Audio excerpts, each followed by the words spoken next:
한국예술정합학교, 줄여서 한예종 입시. 생각만 해도 좀 막막하고 복잡하게 느껴지시죠? 오늘 제가 2026학년도 합격을 위한 가장 확실하고 명쾌한 로드맵을 하나하나 짚어드릴게요. 여러분 마음속에 있는 그 꿈, 세계적인 무대에서 빛나는 예술가가 되겠다는 그 꿈을 현실로 만들기 위한 첫걸음, 지금부터 저와 함께 시작해 보시죠. 흔히들 한예종을 한국의 줄리어드라고 부르는데 이게 그냥 하는 말이 아닙니다. 미국의 줄리어드처럼 교수와 학생 비율이 굉장히 낮고 철저하게 실기 중심으로 돌아가는 세계적인 콘서버터리 시스템을 갖추고 있거든요. 글로벌 아티스트를 키워내는 곳 바로 한예종입니다. 그래서 오늘 우리가 뭘 살펴볼 거냐면요. 먼저 어떤 입학 경로가 있는지, 그리고 한예종 입시의 핵심인 실기시험은 도대체 뭘 보는지, 또 아주 골치 아픈 서류 준비, 그리고 2026년도에만 해당하는 특별한 변수까지 짚어볼 겁니다. 마지막엔 이 모든 걸 합쳐서 최종 합격 로드맵으로 완벽하게 정리해 드릴게요. 자, 그럼 가장 첫 단추부터 껴볼까요? 한예종에 들어가는 문은 크게 두 가지가 있습니다. 이건 여러분이 내려야 할 첫 번째 그리고 아주 중요한 전략적 선택이 될 거예요. 일반 전형과 AMA 플러스 장학금 전형, 이 둘의 가장 큰 차이는요. 단순히 돈 문제가 아니라 선발 철학에 있어요. 쉽게 말해 일반 전형은 당신 예술가로서 실력이 이 기준을 넘습니까? 이걸 보는 절대평가에 가깝고요. 반면에 AMA 플러스는 예술 실력은 기본이고 당신이 우리나라와 문화적 다리가 되어줄 인재입니까? 이걸 보는 거죠. 경쟁의 결이 완전히 다릅니다. 이 표를 보시면 차이가 한눈에 들어오죠. 지원 시기부터가 달라요. AMA 플러스는 봄에 벌써 마감이고 일반 전형은 여름까지 기회가 있습니다. 재정 지원은 비교가 안 될 정도죠. 그러니까 자신의 국적, 재정 상황, 그리고 입시 전략에 따라서 어떤 문을 두드릴지 정말 신중하게 결정해야 합니다. 자, 이제 한예종 입시의 심장, 바로 실기시험 얘기를 해보겠습니다. 많은 분들이 그냥 잘하면 되겠지라고 생각하는데요. 천만에요. 학교가 단순히 기술을 넘어서 지원자의 어떤 점을 보려고 하는지 그 본질을 알아야 합격할 수 있습니다. 여기 여러 가지가 있지만 사실 핵심은 이 마지막, 잠재력입니다. 한예종은 이미 완성된 예술가를 뽑으려는 게 아니에요. 무한한 잠재력을 가진 원석을 찾고 있죠.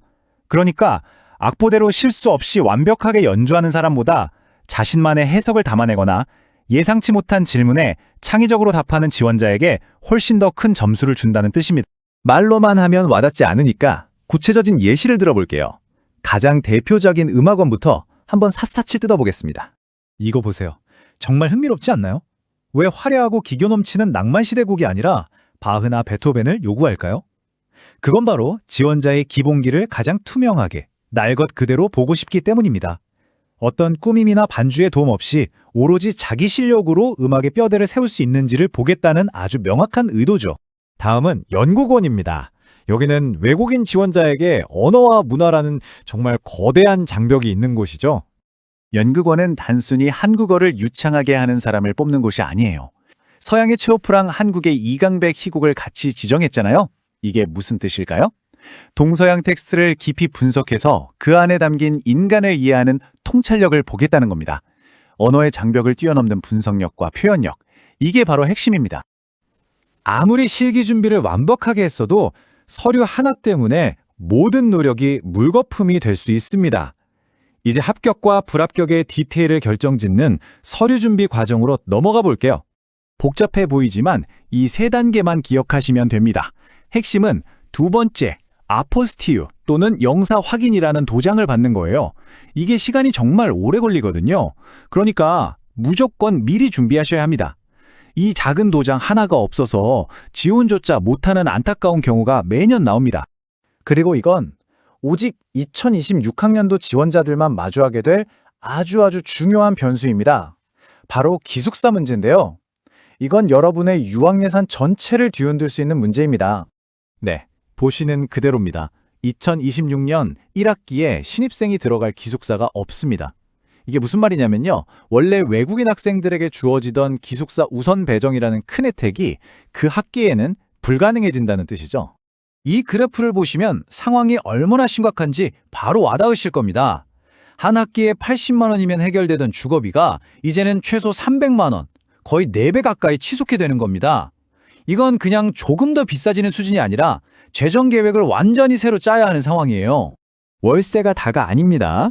한국의 부동산 시스템에는 보증금이라는 게 있어서 집을 계약할 때 이 정도의 목돈이 처음에 필요해요. 합격의 기쁨을 누리기도 전에 이 큰 돈 때문에 막막해지면 안 되잖아요. 반드시 미리 이 자금을 준비해 두셔야 합니다. 자, 지금까지 알아본 이 모든 정보를 하나로 모아서 여러분을 성공적인 합격으로 이끌 최종 로드맵을 제시해드리겠습니다. 이제부터 뭘 해야 할지 구체적인 행동 계획이 보이실 거예요. 이 타임라인을 여러분의 달력에 그대로 옮겨 적어 두세요. 각 시기별로 무엇을 해야 할지 명확하게 정리되어 있습니다. 특히 제가 아까 강조했던 서류 인증과 숙소 정보 수집은 생각보다 훨씬 일찍 여름부터 시작해야 한다는 점 꼭 기억하시고요. 이 계획대로만 차근차근 따라오시면 누구보다 완벽하게 준비된 지원자가 될 수 있을 겁니다. 마지막으로 이 말을 꼭 기억해 주셨으면 합니다. 기술적인 완벽함에 집착하지 마세요. 그보다 여러분만이 가진 고유한 색깔, 여러분만의 예술적 목소리, 그리고 앞으로 얼마나 더 성장할 수 있는지 그 가능성을 보여주는 것이 합격의 진짜 열쇠입니다.